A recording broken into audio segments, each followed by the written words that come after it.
Let's get into our passage. Turn to Luke chapter 16. And as you're turning there, I'm guessing you guys are all familiar with Humpty Dumpty. You guys know Humpty Dumpty sat on a wall. Humpty Dumpty had a great fall. All the king's horses and all the king's men couldn't put Humpty back together again. All right. Now, as you think about that nursery rhyme, I got a couple of questions. One, what exactly was Humpty Dumpty in your mind? An egg? Just an egg? Egg with legs? Okay. Yeah, was he a person? Like he had personality and other eggs liked him. Okay. So he's like this egg person. And when he fell over, and whatever happened, what came out? Did the yolk start spilling? I mean, think these things through. And then when they tried to put him back together again, how were they trying? What do you picture in mind as to how those people were trying to put him back together again? Yeah, it was all cracked. You know a lot about him. You just try to glue him or tape him or something, right? Yeah. And then maybe spray paint him afterwards so you can't see all the blemishes. But here's the most important question, I think. What were the horses doing? Okay, because according to the rhyme, all the king's horses and all the king's men try to put him back together. I mean, your head, just try to picture, okay, what would the horses be doing to help put together this Eggman? Okay, I'm saying this, there's a reason behind this. The point is okay, I think I'm overanalyzing Humpty Dumpty, right? Okay, it was just meant to be a rhyme, okay? Wall and fall rhymed, and so we just made this egg thing. We had to put the horses in there just for the timing of the, of the sentence. That's just all it is. It's just a silly little nursery rhyme, and if you look too deeply into it, you miss the point. Okay, in Luke chapter 16, we have a parable, okay? Understand with a parable is a story. A parable is a story. It's told for the sake of analogy. Jesus would do this often. He would tell a story that was very simple. A simple story with a simple meaning. And the whole point of that meaning is it would help you relate to a deeper spiritual truth. Now, the problem comes when we take parables and try to read too much into them. And we want to know every single detail when that wasn't the point of it. Any analogy taken too far is going to break down, right? Because no two things on earth are exactly alike. And so the whole idea of a parable is you go, okay, what was this story? What's the general meaning? What's the simple meaning, the obvious truth of this parable? And Jesus explains the meaning and the point he was trying to make. Now, if we take Luke 16 and we start trying to figure out every single detail to this parable or any other parable, we're going to drive ourselves crazy because that is not the point. We got to get the most important point. And I bring this up because Luke 16, for a lot of people, is a parable they don't like. They just say it's too difficult to interpret. In fact, I talked to a couple pastors this week because I was going to preach this weekend. And I asked them, I said, hey, what do you do with Luke chapter 16? And you know what both pastors said? I avoid it. Because there's just too many issues, too much this or that. And yet the truth is I really like this passage. Okay? The more I studied this passage this week, the more I just love this passage. I mean, it is a great, great story that Jesus tells with such an important meaning. I mean, it's fast becoming one of my favorite passages. I mean, I like it that much. It's a great story, okay? Here, Luke chapter 16, read along with me. Jesus tells his disciples, there was a rich man whose manager was accused of wasting his possessions. So he called him in and asked him, what is this I hear about you? Give an account of your management, because you cannot be my manager any longer. The manager said to himself, what should I do now? My master is taking away my job. I'm not strong enough to dig. I'm ashamed to beg. I know what I'll do, so that when I lose my job here, people will welcome me into their houses. So he called in each of his master's debtors. And he asked the first, 'How much do you owe my master?' 800 gallons of olive oil," he replied. The manager told him, "Take your bill, sit down quickly, and make it 400. Then he asked the second, "How much do you owe?" 1,000 bushels of wheat, he replied. He told him, "Take your bill and make it 800. The master commended the dishonest manager because he had acted shrewdly. For the people of this world are more shrewd in dealing with their own kind than are the people of the light. I tell you, use worldly wealth to gain friends for yourself, so that when it is gone, you'll be welcomed into eternal dwellings." Okay, it's really a simple story. Okay, did you get the gist of the story? You have a really rich guy. He got a rich guy, and he has this manager. You know, that's what rich people have. They got managers to do all the work. And so he gets this manager who's going to manage all his money, all his assets, all this and that. And he finds out that this manager isn't doing a good job, so he's going to fire him. The manager catches wind of this and just thinks to himself, "I'm going to be fired." And he thinks, "What am I going to do? I didn't think about this. What am I going to do?" He goes, I don't want to go back to manual labor. He says, "I'm not strong enough to dig." He goes, "I'm ashamed. I don't want to go out begging and asking for money to stay alive." So then it says, he goes, "I know what I'll do." And actually that phrase in the Greek, it's the whole idea of it's almost like a light came on. It's like, oh, this is what I'll do. I got it. And he starts calling in people who owe his master money or possessions, whatever it is. He calls the first guy in. He goes, "Hey, how much do you owe my master?" And he goes, "I owe him 800 gallons of olive oil." He goes, "Okay, this is what I'm going to do. Cut that in half. Look, I'll sign off. You only owe 400 now." And the guy's going, "No way. You can just cut." "Yeah, I did it." Probably hugs him. He goes away. Next guy, "How much you owe?" 1,000 bushels of wheat. He goes, "Cut it. Make it 800. The guy's going, "Are you serious? 800? Okay, all right. Let me sign off. Okay, good. And he does this because he's thinking, okay, now these guys owe me. So once I get fired, I'll just go to them. This guy, I'm set up. I'll get some kickback here for what I just did for them. And so then the master finds out about this, and he actually commends the guy and goes, "That was actually really smart. That was really wise of you. You knew you were going to lose your job, and so you set yourself up, didn't you? And you let these people have a break on what they owed me." And he goes, "I got to hand it to you. That was very shrewd." And actually that word shrewd is not a bad word. Okay, you got to understand that because that's where some of this confusion comes in. In fact, it's the exact same word that Jesus uses when he tells his disciples, "I want you to be as shrewd as serpents, yet as harmless as doves." Some Bibles say as wise as serpents and as harmless as doves. We're called to be wise. We're called to be shrewd. We're called to use our God-given wisdom and cleverness and intelligence to do the things that we do. And what Jesus says is he uses this parable and he says, that guy, that manager within the world system, and when he says people of this world, the actual words are the people of this age or this time period. The whole idea is it's a person that is only thinking about life on earth, this age on earth, this lifetime. He's not thinking about heaven. He's just thinking about earth. He says, actually, that manager, for being a worldly person, was very wise. He was thinking about setting himself up on this earth. Not that it was the right thing to do. He calls him a dishonest manager. But it was a wise thing to do, given that world system of this is all there is. He goes, in fact, people of this age are wiser. They are more shrewd than the people of the light. The people of the light are many of us who have been enlightened and realize, what? It's not all about just having a blast here on this earth. There's another life to come. We're not just of this age, the people of this age. We're the people of the age to come. And we think about the future. And yet Jesus says, you know what, though? The people of the future, the people of the light, the believers, a lot of times are stupid. That's just what it comes down to. We are not as smart, we are not as wise, we're not as shrewd as the people of this world. Jesus says it right there. They are not as shrewd. And the whole point is, we're not thinking about setting ourselves up.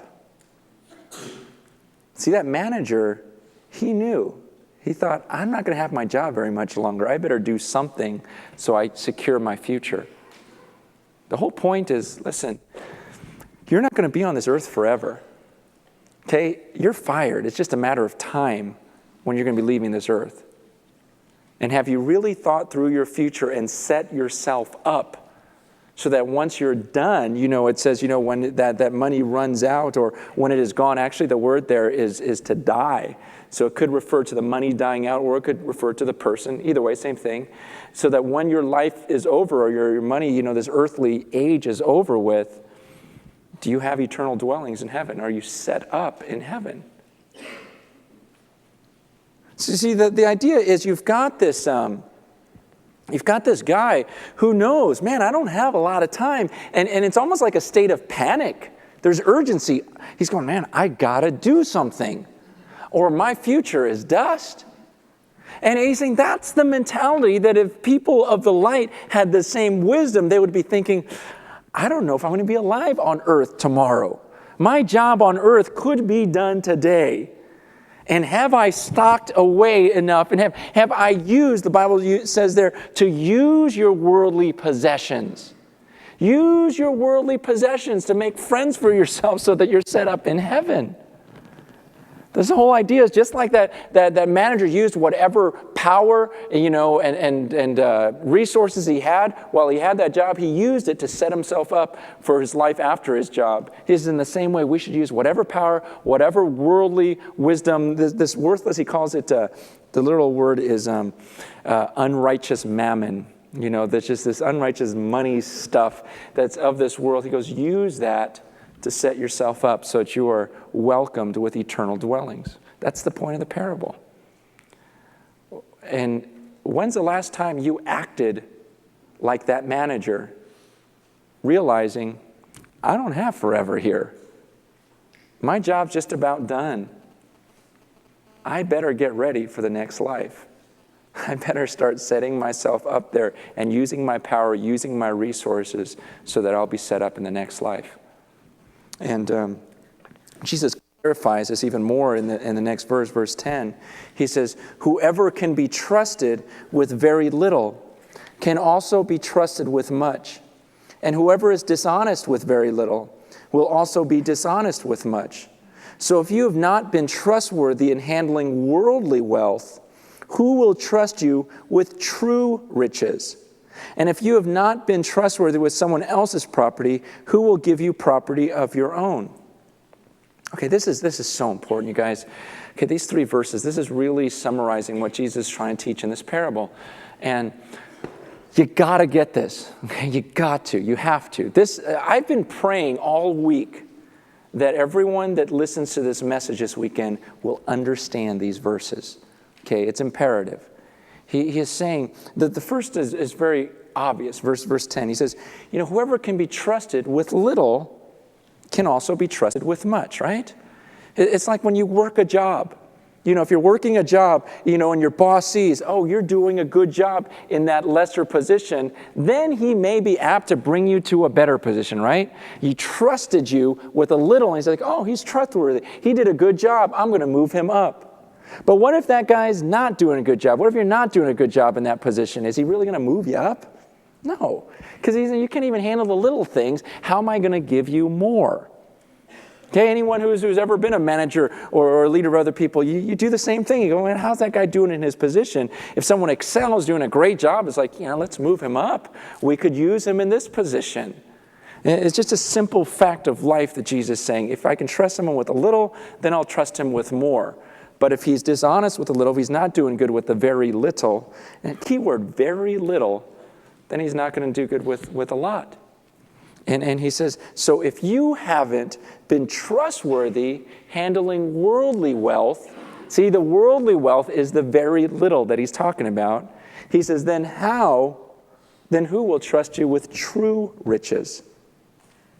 Okay, very important there. He contrasts worldly wealth. That's all the things in the world. Every commercial you see, everything you see, as you walk outside, all this stuff that people long for, he compares that with the very little. And he says, if you can't even handle money, how am I going to trust you with true riches? Do you really look at the things of this world as very little? Oh gosh, it's just a little car. It's just a little house. It's just a little $1 million. Just a little lottery.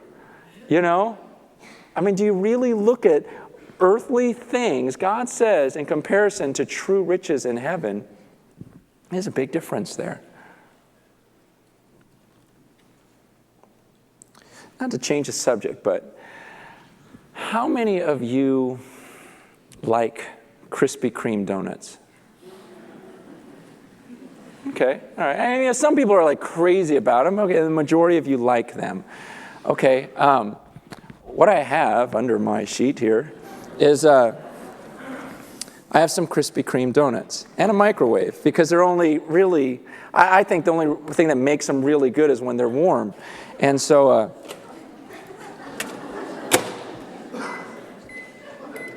I'm going to heat up a donut. Now, here's the thing. Oh, it's going to be good. And these are all good. I didn't do anything weird to them. Okay, they're just good donuts. Now, how many of you, as I'm heating this up, you think to yourself, I'd actually like to have that donut and eat it right now? Okay, all right, a few of you. Okay, and then here's another question for you. I'm going to use another 5 seconds. I want it perfect, where it's just like, it's a little bit too hot to eat, but it's just perfect. Anyways, you know what I'm talking about. Okay, here it is. Now, how many of you say, I would want that donut so much that I'd be willing to even walk up onto the stage in front of everyone and take it? Who would be willing to do that? Is that it? Seriously, who would walk up here and take my donut? You would do that? All right, come on up. Let me just go around and...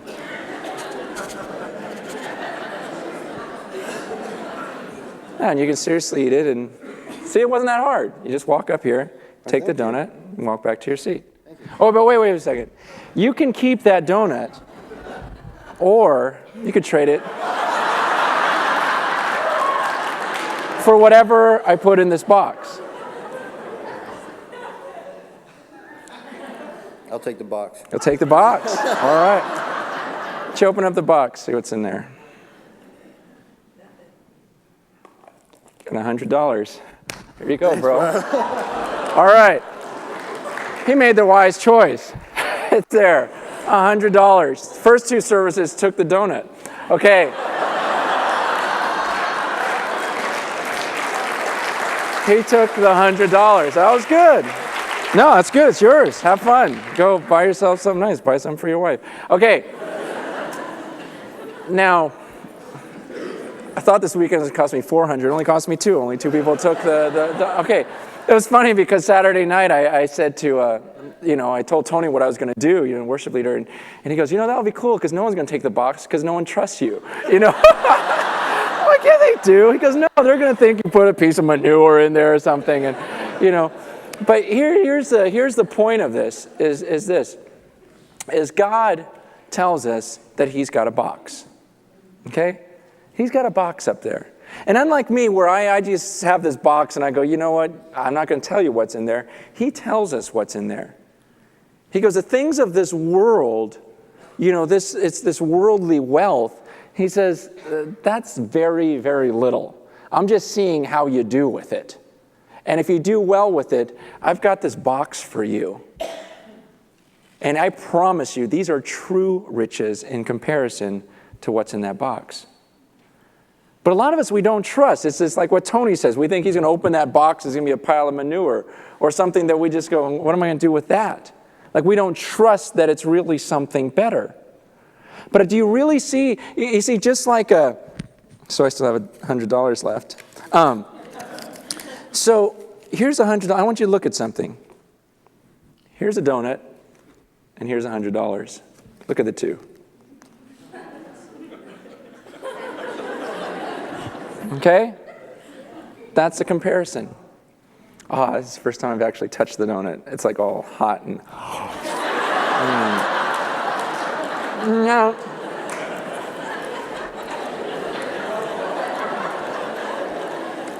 I've been looking at them for 4 services, so I figure I deserve it. Now, I'll make a point of it.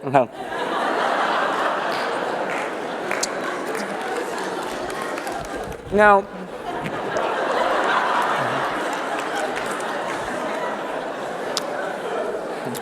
the point is this, okay? Point is, that was a great donut. But for the rest of the day, if, like the people that chose a donut at the other services, they ate it, they sat in their seat, they ate it, and the rest of the day they're going, oh, why did I do that? And I just really believe that's what so many people are going to do. That donut's right in your face. You got all this stuff on this earth that looks so good.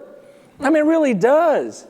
I mean, it's so tempting. It's right there in your face, but then, for all of eternity, just like the people who took the donut, like last night and this morning, the rest of the day they're thinking, gosh, that was dumb. Man, that was dumb. And for the rest of the week, they're thinking, that was really dumb, And the whole idea is I believe that's what heaven's going to be like. As people will look back on their life on earth and go, that was dumb.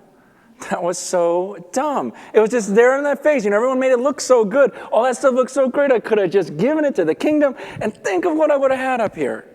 Think of what I would have had. This is like those people who ate the donut and go, well, can I trade you now? You just ate it. You know what? You want to trade back? I mean, it's too late. And that's what heaven's going to be filled with is people who go, oh, why did I do that? Can I do something now? No, it's too late. I gave you a little task there on the earth. Gave you a little bit of money, a few $1,000s a year. Just want to see what you would do with it. You spent it all on yourself.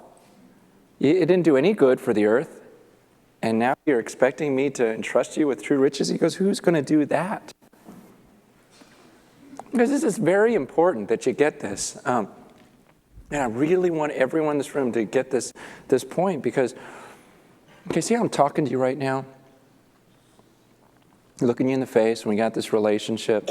Some of you, I know you better than others, but 100 years from now, those of you who are believers, we're still going to have a relationship. I'll still be looking at you like this. Isn't that weird? Isn't that a weird thought that 500 years from now, we'll still be together? For those of us who believe. Get used to me. Okay? I mean, think about that. I don't think about that a whole lot, but what an amazing thought. We're going to spend eternity together. And I don't want you going, well, when we were on the earth, you didn't really explain how much better, or how minute or how ridiculous. No, how many times have I said life is a vapor? Okay, it's a donut. You eat it, it's gone. Okay, your house, I don't care how nice your house is, it's a donut. That's all it is. Okay, you can play with it for a little bit and it's gone. Okay, and you go, oh, no, but mine's really nice. Okay, you got a donut with sprinkles. You guys, really, that really is what it boils down to. And seriously, I don't want you looking at me 100 years from now going, well, you didn't tell me it was that big. It's that big of a gap. The things of this earth, as we talk about it then, we're going to say, that was so stupid. That was so dumb. I just got so into the things of the world. I'm saying, let it go. I'm telling you now. I'm telling you now. Okay? And so later on, well, I'll go, see? We were right. That was nothing down there. That really was very little, just as Scripture said. And that's what I want to do with you, 100 years from now. Go, we were right.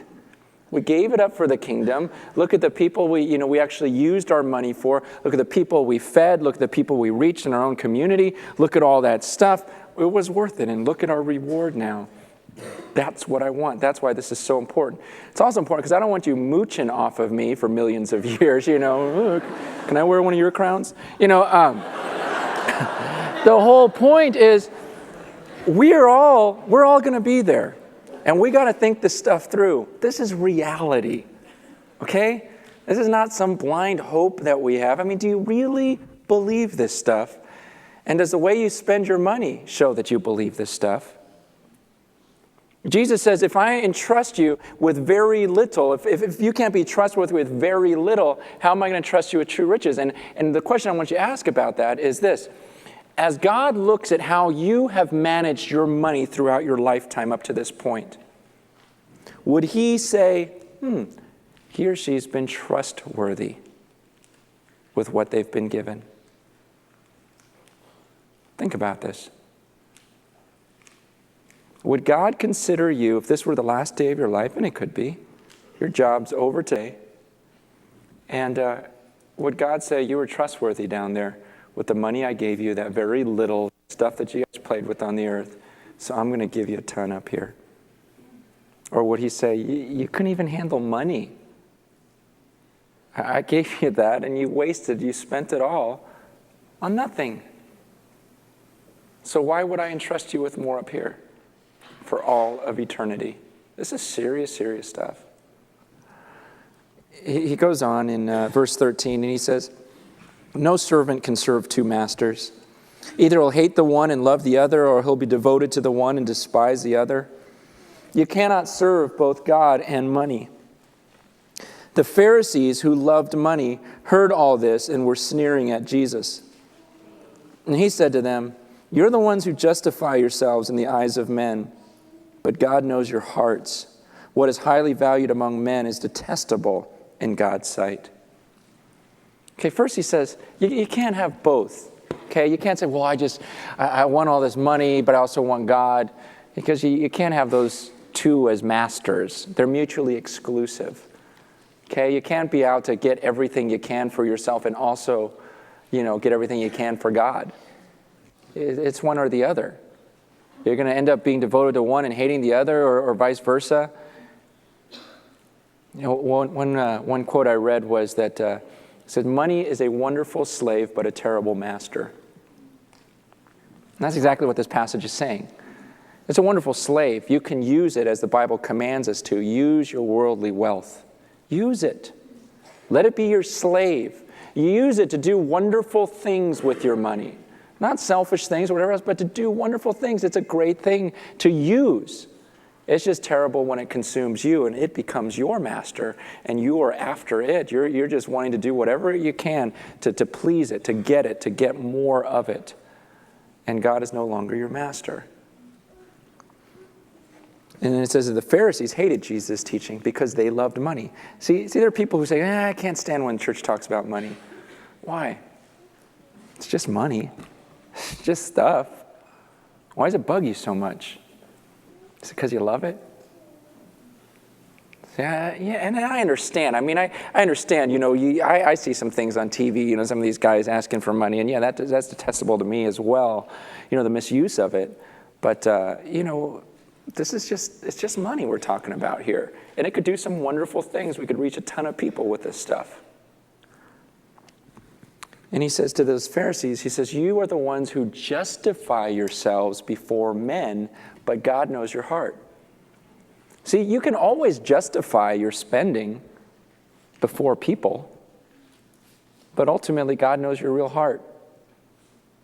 You can make me, I can make you, sound like we're such saints with our money, but ultimately God knows our hearts and knows if we really love the things of the world, and that's why we get this stuff for ourselves, or if we really love him and put our heart and treasure in heaven. See, that's the issue. It's the heart. Okay? It's not, when Jesus talks about money, the bigger issue is always the heart. He says, God knows your heart. What would you say? What percentage of your heart is in heaven right now versus the rest of that 100% that is on the earth? When you think of your mind, and your focus, your direction, and the things you're pursuing, how much of that is about heavenly things and how much of it is about things on earth? What do you focus on the majority of the time? Would you say, I'm 10%, focused on my home in heaven and 90% focused on things of the earth? Or I'm 80%, I'm almost always thinking about the future life. I'm a person of the light. I'm thinking about the future, about heaven. And only about 20% of the time am I thinking about earthly things in my earthly home. Give yourself a percentage right now in your own mind. What percentage of your heart is in heaven? God knows.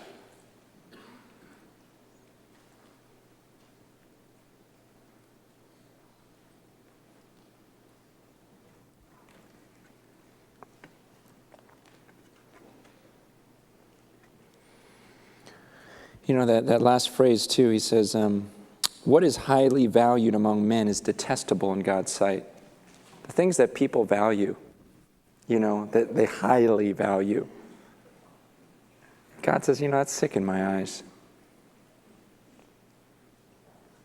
I was watching, I caught the tail end of a show this week. You ever seen that show with Donald Trump? Okay, it's called The Apprentice. How many of you guys have seen that? Okay, all right, a lot of you. It's a show where all these guys are vying for a job. I don't know all the details, but I guess they're trying to get the job with Donald Trump. And so all these people, I don't know how many people they started with, but each week they fire someone. They get rid of someone just saying his performance isn't good. The whole idea, the last person standing gets a job with Donald Trump, and I guess he'll make millions of dollars. And this week, you know, it was down to like 5 people, and they fired one more. And then 2 of the people, you know, the 2 top producers, they, you know, Donald Trump rewards them each week. And this week they got to fly on his jet, and, you know, and it's just awesome. You know, it's like this full-blown, you know, one of those major passenger airplanes, but everything's gutted. And it just has this huge, beautiful living room. Everything's plush, you know, couches and, you know, TVs and a bar and, you know, bedroom, bathroom. I mean, just plush. You forget you're in a plane. And then they fly them over to one of his palaces, which is just outrageous. You know, just millions and millions and millions of dollars, just ornate, gold everywhere. Just, I mean, it's amazing. But, you know, it's hard humanly not to go, oh, that'd be fun, you know? And yeah, it would be fun. You know, just like that donut, it was good, you know? But you look at all that stuff, and I don't know, maybe it's because I was studying this passage this week, but I really could look at that mansion and look at that plane and look at all the money this guy goes, it's just a donut. I mean, it just didn't appeal to me. The things that are so highly valued by people, can you have the same heart of God where you just go, it's just stuff. There's nothing great about it. It's just stuff. Because the real point is this: who's going to die first, me or Donald Trump?